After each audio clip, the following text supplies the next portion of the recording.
What are you averaging a month in 2024? About 6,500, anywhere from 65 to 7,000. I love this business, the freedom it gives me. Loan signing actually changed my life because when I first started back in 2020, I had gotten laid off. They shut down the world. I was literally had no money in my bank account, and then the very next week or 2 weeks later, I was making $500 to $1,000 a day. A lot of dreams have been accomplished because of this business.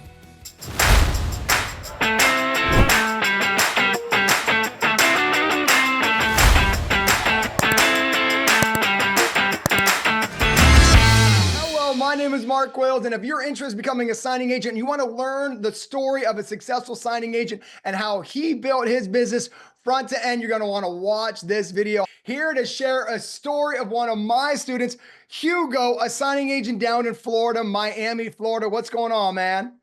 What's up, man? All good. Just Oh enjoying my, this beautiful weather. let's go. Your story is super inspirational. I want to give the introduction before we actually said hello. Like, this is a story of how you built your business, walked away from your business, rebuilt your business, and couldn't be happier today. I'm super juiced to inspire people right out of the gate.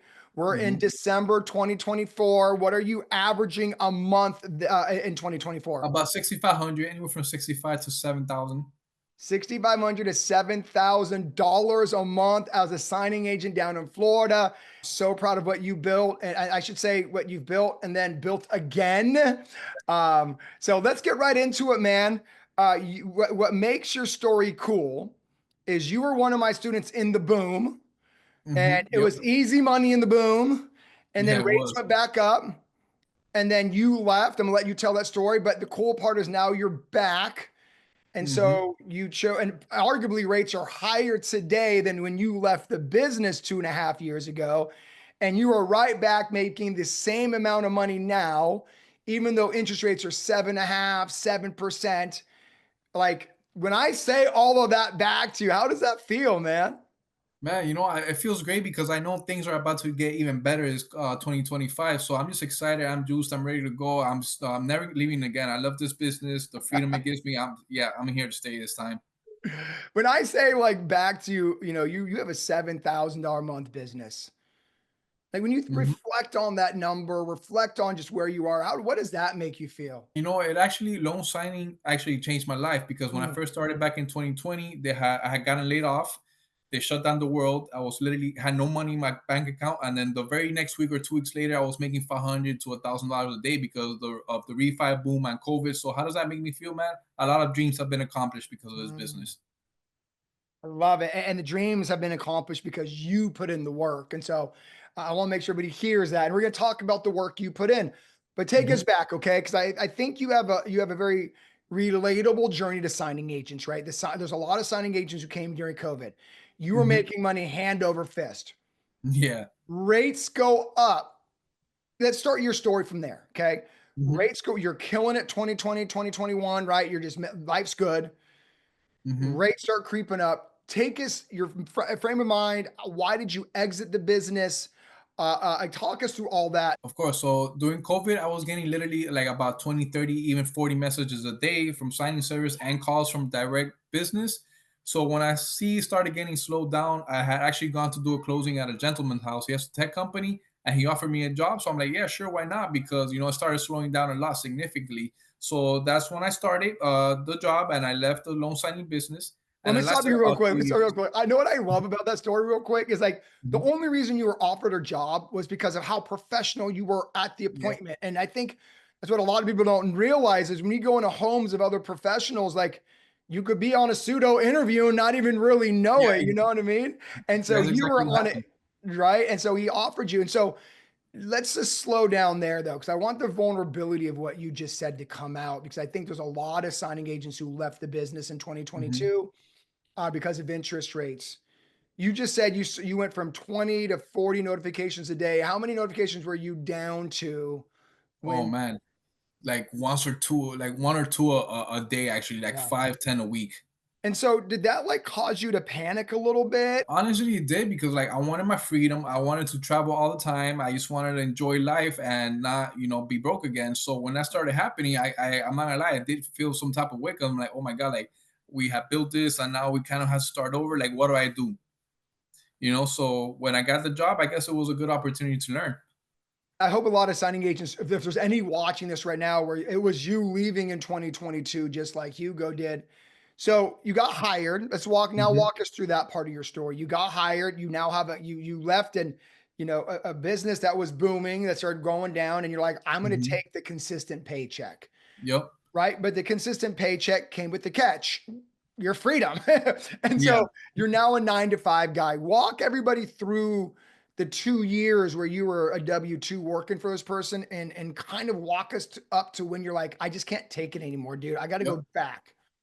Yep. So, when I first started, the job, at first it was cool, but then it was like things that were promised to me were not true. And then I had a limit on the amount of money I could earn, and I couldn't keep on building my business. So little by little, that started like taking at me, my soul, my purpose, and I just couldn't take it no more because I had to be somewhere and answer to somebody. And literally, there's not much I could do about it. I couldn't follow my dreams. It was kind of like the guy was, kind of kicking me down. So I just had enough. I'm like, you know what? I'd rather go back and risk a consistent paycheck and have my freedom and happiness.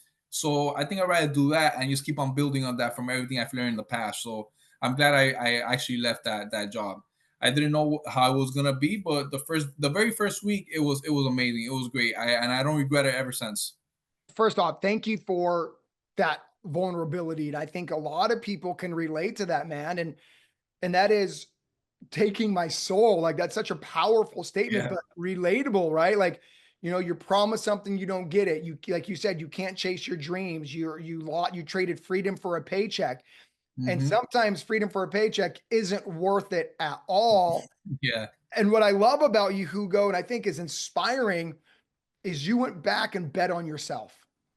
Yep. And that's what I want people to hear. It's like, take leaving the job wasn't a gamble because you knew that you were worth the gamble.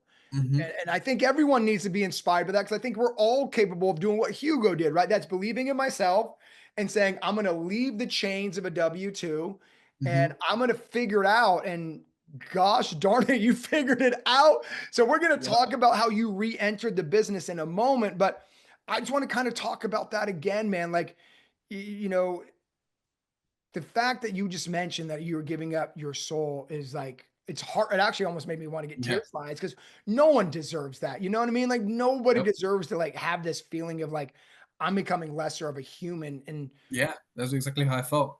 At first, I liked that, and then little by little, I all I would think about is like, man, I'm stuck in here. Like, there's nobody in this room except me and him. Like, I can't meet new people. I can't go do closings at high rises in Miami. Like, I can't enjoy his views anymore. So, like, what to what point is this even worth it? Like, all I'm thinking about now is waking up, having to do the same routine every single day of my life. And I was grateful for it, but then I'm like, but there's limits to this. I right. think I'd rather risk, like I said, a steady paycheck and go back and build something for myself. And so, how did that feel at the moment? I felt horrible, man. Like every single day, I was dreading waking up. Now, when I Mm, go do closings, I don't feel that way. I feel like, okay, yeah, today is gonna be completely different from any other day, and that's what I love about doing loan signings. man. I mean, Hugo, I'm proud of you, dude. And what I'm proud of you about is betting on yourself. Yep. Like, that is what I'm the most proud of. The money's great, but the self belief of this, like, if it's meant to be, it's up to me. Hmm. And like, I know, and the crazy part is, now I want to talk about that transition back in the industry, if that's okay. Yep. Was there any doubt, because you left the industry when interest rates were probably six and a half? You Hmm. re-entered the industry when they're like 7.5, 8. Like, that's not Hmm. today, but it was, 8 months ago, year. Hmm. So even the fact that you left because there were interest rates were increasing, but you made a decision to come back when interest rates were higher than when you left. Hmm. Talk about that Yep. mental hurdle and how you just crushed that mental hurdle. I just feel like the first time I ever started doing loan signings back in 2020, I was like, I didn't know what to do, but I started. And then that was the same thought pattern. I'm like, you know what? Like, I don't know what's gonna happen. Like, I have to pay rent, but like I know something's gonna work out for the best because all I Mhm. gotta do is put some time into learning how to get more business. So that's exactly what I did. I had contacted my old contacts. I looked for more signing services, and now I have way more signing Well, I mean, services we're than I gonna we're did gonna back get into then. transition in a second, but you said something that was so freaking good. Like, what you didn't address in that statement, which I want everybody to notice, is you didn't Hmm. even address interest rates. The Hmm. interest rates Yep. weren't relative to the effort that you knew that you were willing to put in. Mhm. And I want everybody to hear that because I think everybody sees the rate. Because right now we're at seven Yep. and a quarter. And so, but people are like, oh, it's too high. Well, no, that's just Yeah. frame of mind. It's not too Uh-huh. high. People are Uh-huh. still buying, people are still selling, people still refinancing, believe it or not. Mhm. But you had made the decision not based on interest rates, Yep. but based on my effort. I knew I'm coming in. I still had to pay rent. You just said that, Mhm. right? You still had bills. The guaranteed paycheck's gone, but that wasn't relevant because you knew what you were capable of. Yeah, exactly. Like I knew I could do it again. I'm like, I did it once, I can do it again, but better. And now that you mentioned the interest rates being higher now, I didn't even realize that until now because of how much business I'm able to get now through my efforts. That is. So now let's break down how you did this. So everyone's like, oh my God, Mark, I'm watching you, Hugo, right now. Hugo's getting me juiced. Can Hugo explain how he methodically got back into the business? You said earlier I had contacts, obviously, when you were Hmm. doing signings 2 years previous. So if you Yeah. can just kind of slow down and show people kind of the game plan you did so they can maybe do it with their previous clients, right? Maybe there's a signing agent in Texas or Florida or Wyoming or California watching this. Or like, Hmm. Hugo, teach me how you walk back in from 2 years away. Hmm. Walk people through that process of re-entering back into the industry. So the number one thing is, of course, you want to hit up your local contacts, direct contacts first. So that's what I did. I went through my messages, my text messages, and emails, which I still had, contacted everyone. Okay, so I apologize for interrupting, Hugo, but you said something really, really cool. You made a decision to go back in the business. Your first move was to hit up all your old direct contacts. Okay, Hmm. so you went back into your email literally 2 years previously. You find an email from an old client. Walk people through what you did. You said hit them up, but what does that mean? Well, of course, I didn't remember every single one by name, so I had to go on my messages and emails, which I never deleted actually. So I started reading one by one. What was the last thing I told them, and then just as simple as, "Hey, I'm back into doing closings full time. Available whenever you want, including the weekends." And simple as that. You just kept this short and simple, and then started contacting me again.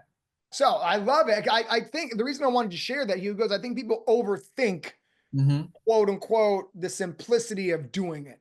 So you looked at old emails, you found the people you did business with, you simply said, "Hey, Hugo, I'm back," right? Yeah, And exactly. and was this via email? And did you do any in-person follow-up, or was this all strictly email? Like walk people through that. It was actually emails, text messages, and some offices. I like some lawyers, some title processes I was school with. I didn't lose contact throughout the years. Kind of did for work, but I would always say hi here and there. And then I just went by the offices and be like, "Oh, I'm back."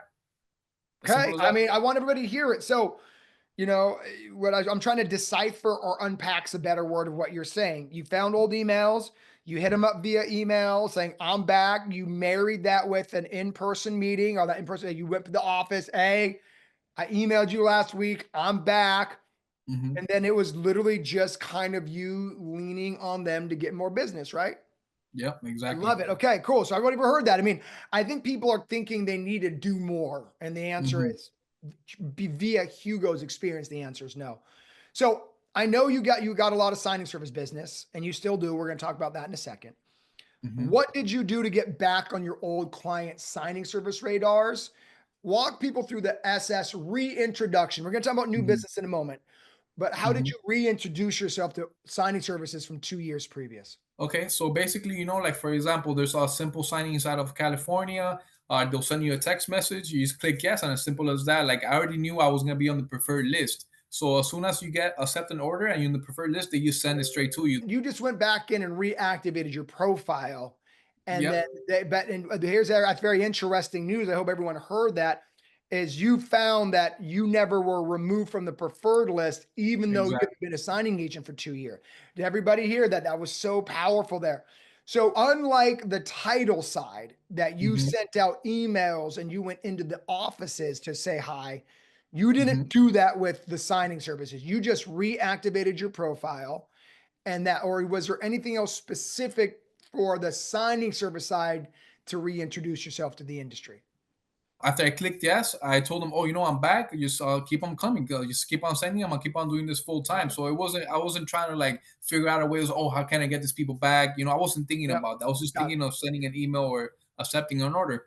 So on the direct side, you just re-looked up people, but on the signing Yeah. service side, you just reactivated your profile. And what you found is even though you were gone for 2 years, you were Hmm. still marked preferred. So if anybody's Correct. watching this and like, man, I want to get back in the industry, well, go back in there, restart your profiles, Hmm. reactivate your profiles, and you'd be surprised that you're still marked preferred, even though you've been out of the business for 2 years. I think that's a great nugget. I would also look for other ways, like on YouTube and stuff, of doing, signing orders a platform. I would look for more platforms as well. I just put myself up there, upgrade my profiles, did a little things on my bio, updated my bios. This time around, I put that I've done over 2,000 loan signings. So I started creating more profiles on different websites. So, and then they started hitting me up as well. Okay, man, what a great story thus far. We covered how you reintroduced yourself to old title contacts. We covered how you just found that you were still preferred after all these years. And we talked about how you decided to put your name into more signing service databases or signing Hmm. agent databases. But I now want to cover the effort outreach when you came back into the business. You said, I had rent, I had no guaranteed check. So I had to go all in.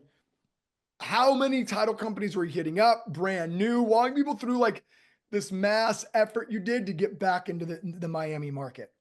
So basically, when I first started, I just went up on that first week to like 20, 30 title companies. And then as I got business, I just kind of slowed down on going myself. But like the very first week, I wanted to go to every single title company in the area. Let's say I would do a closing and there was title companies in that area, go straight to them. I hope everybody just heard that 20 to 30 in the first week you came back. That so if people are like, oh my gosh, well, how is he just re-entering the business? It wasn't just about hitting up the old contacts. That was part of the plan. But the other part of the plan was I'm going to Google every title company near me in Miami, and all 20 or 30 going to hear my name. And then naturally, as you got busier, you had less time. But when you had all the time in the world, you use that time to go talk to 20 or 30 different people. I hope Exactly. everybody heard what he just said. The reason you're at 75, $80,000 a year right now is because 20 or 30 title companies heard your name within the first week of you saying, I'm going back to be a full-time signing agent. It's amazing what we're able to accomplish when there's no plan B. Like you had no choice but to go talk to 20 or 30 people because you had rent due. You know what I mean? Yeah, well, rent too. I have a wife now, so she supported me. So she believed in me, and I'm like, we just gotta make it happen. Like we got stuff to pay, dreams to accomplish. So let's go get it. Simple as that. And when you look at your classes, your channels, and all the people who have had success in this industry, that's just enough to inspire me. It's like, okay, if they can do it, I'm no different. I can do it as well. Man, well, now it's your turn to inspire the next viewer, man, because I hope the next viewer right now is hearing what you just said, 20 or 30 title companies the first week I was back in business. I can't get some notaries to go to 20 or 30 in a year. And you went to 20 to 30 in a week. But that is the differentiation between the notaries who are doing 80 grand a year and the notaries who are complaining it's slow. People Hmm. cannot hire you if they don't know you're open for business. And you Yep. just did everything that's in the loan signing system. Everyone has the same course. Not everyone does the same thing with it. So, my man, I'm proud of you. Thank you. I'm proud of you from coming back in the business. And you're, like you said, you're here to stay because your next step is a signing service. And then your next step is passive income through a signing service. You're going to get there. I have no doubt. So, let's get into some tangible things to help a notary, right? Mhm. We walk people through your totally inspirational story. Now the question I have is, if someone watching this was like, Hugo, I need one piece of advice, man, to grow my signing agent business. There's probably a million pieces, but you Mhm. are a successful loan signing system student. Um, how's that feel to hear, by the way? I love it. I remember the first week I started doing this back in 2020. I was watching an interview just like this one on YouTube, and the girl was like, "Oh, it's my first month. I've made like $4,000, $5,000." I'm like, "Man, I want to do that." So I started watching videos and just getting inspired. And that very first month, I think I did $5,000, $6,000. And this is a full circle moment because you're not helping the next notary watch this. Maybe Yeah. Hugo can do it. I can do it. And that's the purpose of these videos. It's like, I want people to see that everybody comes from different walks of life, different nationalities, different ethnicities. Man, woman, doesn't matter. All you need is effort and Hmm. belief. And this is a story of that. So sorry from taking it on a tangent there, but back No, to it's the all good. question. What is one piece of advice you could give a signing agent to help grow their business? Piece of advice is that you gotta get up and you gotta go market yourself. Because, like you Mm. said, if nobody knows you exist, how are you supposed to hit you up? People are always scared of rejection. They fear rejection. There's nothing they can reject if you present yourself as a professional in the industry that know what you're doing. You're right. Everyone has this fear of the like, you're going to walk in a title company. They're going to be like, Hugo, no. Yeah, And exactly. like no one ever says no. No one ever says the word no. And so I think people have this weird, and I get it, right? An insecurity that someone's gonna be like, oh, we're not going to use you. They don't ever say that. They may not call you back, but Hmm. there's not this level of rejection I think people are expecting. So walk people through that. Like, there's nothing to reject if you're professional. What do you mean by that? Because I think you're really helping them break down this mindset that I'm going to walk in somewhere and they're going to kick me out the front door, right? I'm going to Hmm. walk in there and they're just going to be super mean to me. I'm going to walk in there. They're going to be tell me like, oh, we already have a notary and just be rude. I think it's more in people's heads because there's no reason for them to reject you. You know, they'll need your business eventually. You go in there, you offer your service, what you can do for them. You make it more about them than you, and eventually they'll call you because it Okay. will get busy. What I love about you, Hugo, is you just say so many things naturally that I don't think you realize is fire. One Hmm. of the things that is fire is like when you make it more about them and less about you, they'll never reject you. What do you mean like with that statement? Man, because I feel like just like in loan signings, everything in life, when you do something while expecting nothing back, that's when the magic occurs. That's when it happens in everything. Ah, okay. I hope everybody heard that. Are you telling me in the audience watching, you actually don't go in asking for a signing? You don't go in looking for a signing. The signing happens as a consequence of the conversation, but you're not actually looking for it and the very first moment. You're just looking to say hello, walk people through that because I thought that was very profound. Yeah, of course. So whenever you want to show up to a new prospect, like I said, you want to make it about them, not about you. How can you help their business grow? How can you facilitate their business, make their life easier? Once people realize that you're there to help them and not just for yourself, they'll build that trust. You'll build that trust with them, and eventually they'll contact you. I mean, so everybody rewatch what he just said. So to unpack that a little bit, you're not going in asking for a signing. You're going in asking how I can outgrow your business, how I can facilitate you. Is that correct? Yep, because at the end of the day, it's about making your partner into making a dream happen for their clients. So it's Oh, for them. It's basically for the signer of the buyer or the seller of the home. It's not for you. It's not for the title company. It's for making someone else's dream come true. I hope everyone's mind is blown. Hugo doesn't go in asking for business. That goes against what every notary who's watching this believes in. He's a loan signing system student, so he knows that if you go in asking for business, then you're giving them a yes or no proposition, first off. But if you never ask for business, they can't give you no, which means they can't get rejected. That's what Hugo's trying to tell everybody is they can't reject you if you're not asking. They can't reject you if you are serving. So what he's doing, he's walking in saying, "Hey, I want to serve you." There is no yes or no, so there's no rejection possible. And if you serve, eventually they will call. I mean, such a good thing. All right, man, let's wrap up with this. I Yep. ask every student, I kind of know what your answer is going to be because of the conversation, but I ask every student the same thing, successful student I interview. And that is if you can do this all over again, what would you do differently? What is the most glaring mistake you made that you don't want other people to make? Leaving in the first place, I should have stayed. I should have kept on growing my business. I should have not feared that the interest rates were going up. I should have just gone out there and looked for more business. Simple as Okay. that. You said, I wish I didn't fear the interest rates going up. Hmm. Did I kind of hear a signing agent who believed a little less in themselves? Hmm. And you wish you would have had that same self belief you had coming back in the business than when you left it. Did I say Hmm. that correctly? Yeah, yeah, you did. Yeah. And what I love about you is your vulnerability. So thank you. No And so what I problem. really heard is you wish you would have believed in yourself the first time around Hmm. when the money was easy. The money got not easy, and then you kind of took the easy road out, right? A guaranteed Yep. check. Talk about that because you came back to this business with a vengeance. I'm talking 20 title companies 1 week, right? And that's a vengeance, but you didn't have that when you left. So, how do you wish you could have believed in yourself earlier to give someone else some advice to believe in themselves more?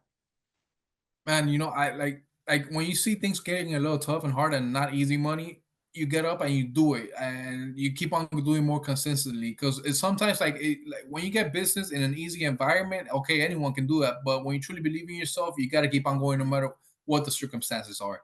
I love your vulnerability of saying like, look, I came in when the business was feasting and it Hmm. wasn't feasting. Then I realized, oh, it was actually my effort is why the business wasn't declining. It wasn't interest rates. Cause like you Hmm. said, what I love about this whole conversation is like, you're like, Mark, you're right. I didn't really put together that I came back in the industry when interest rates were higher than when I left. Cause you left at 6%. Hmm. You came back when they were almost 8. That's crazy. I haven't even realized for sure. Like I That's look at two the interest. percentage points higher, Yeah, not like a quarter, like 2 percentage points. yeah, You know what I mean? But it was this self belief in yourself that you had to make a decision. I could do this, as it doesn't matter with interest rates. And that's what I want everybody here. Everybody watching us now, oh, it's slow. There's too many notaries. Interest rates are high. That's just excuses. yep. And you can't make business and success with excuses. You know, when sometimes when people are like, "Oh, this is too hard. It's too many people. It's oversaturated." Well, that's what it will be with any industry. All you gotta do is put in the effort. And like I know you gotta believe in yourself, but you always gotta put in the effort, no matter what. Like each and every single day, you get up, you do it. It's repeat it over and over, and it becomes second nature. You just go and do it because this is what you love, and you don't want to do anything else. Well, at least for me, I love doing this. Like I don't see myself doing anything else for the rest of my life. Like why? Like I said, you meet a lot of people, and you do here in Miami. Closing is the greatest of places. So like this is something I never want to trade ever again for Well, anything you else. said something again. You dropped so many little wise nuggets. You said something that I think everyone needs to hear. There's every industry has people in it already. Hmm. So this mythical, like, oh, I'm gonna find an industry that's not saturated is like the biggest like myth in the world. Every industry has people in it. It doesn't matter who's in it, it matters what you do. And I Yep. mean, you are in the backyard of our most successful LSS student, and you're still making $80,000, right? You're in the town of Maria, you're in the town of so many big hitters, Carlos. It has nothing to do with other people. There is business for everybody. And when Hmm. you really understand there's business for everybody, your mindset shifts. When you Exactly. realize because he or she is succeeding, it doesn't mean I'm failing. Because she's making $1 million doesn't mean I can't make $1 million. And that's what I love about you second time around. And by the way, I'm going to wrap up with this. And I Yep. tell every student this, man, it is your past that really prepares you for your future. You weren't quite ready back in 2020 to be an entrepreneur, Hmm. but you had to almost go through the school of hard knocks of working for someone and you realizing how good you have it. Because sometimes we don't realize how good we have it when we're in it. It Yeah. takes us to Exactly. take a step out and be like, oh my gosh, I had it good. And but that moment, I think, is what's made you successful today. So I want everyone to hear it. I don't want people to feel bad. There's no such thing as regrets. There's only such thing as what am I doing today with the information that I have. And what you have today is like, this is the best business ever. I took it for granted back in 2020, 2021, 2022, but I'm no longer taking it for granted. So I'm going to go talk to 20 or 30 title companies. And the reason I'm unpacking that, because I don't want anybody else right now to feel like the grass is greener, because it's not. The grass is green where you water the grass. And I want everyone to hear your story because you were someone who's like, man, I had it so good, but I didn't realize how good I had it. And I had to go through a very difficult situation of being deceived, not having freedom to realize that, like, man, working 12 hours for myself is working better than working 6 hours for somebody else. Hmm. And that's the aha moment I think you had to have in order to be where you are today. But I hope people are hearing your story of guys, I wish I didn't leave the business. It's not slow because of interest rates. It's slow because I wasn't talking to 20 or 30 title offices in a week. And I want people to be inspired by your effort and not have the same regret you have. So on the way out, if there's anybody thinking about, man, you know, I might be leaving the business because it's slow. I might be leaving the business because of XYZ. What would you say to them so they don't leave, they double down, and they do what you did, Hugo, and build a massive business? Stick to it. Put more effort. As a matter of fact, the other day I went to do a closing at a title company. There was a fellow notary there, and she was just telling me, "Oh, you know what? I'm gonna have to get a job because this is slow." It's like, no, it's not. All you had to do is put more effort. Look for more ways to make more money. Like, don't expect new results with doing the old things. You just gotta always innovate and do better. You don't expect different results doing the same thing. You got to innovate. You got to do better. Quote Hugo, drop the mic. I'm out with that, dude. Thank I'm you out. so much for just inspiring the next signing agent out there. And everybody, the business is there if you want to go get it. I'm Mark Wills. I am honored to be the coach and mentor of Hugo. Thank you, Hugo. Have a good rest of your evening, bro. Let's go.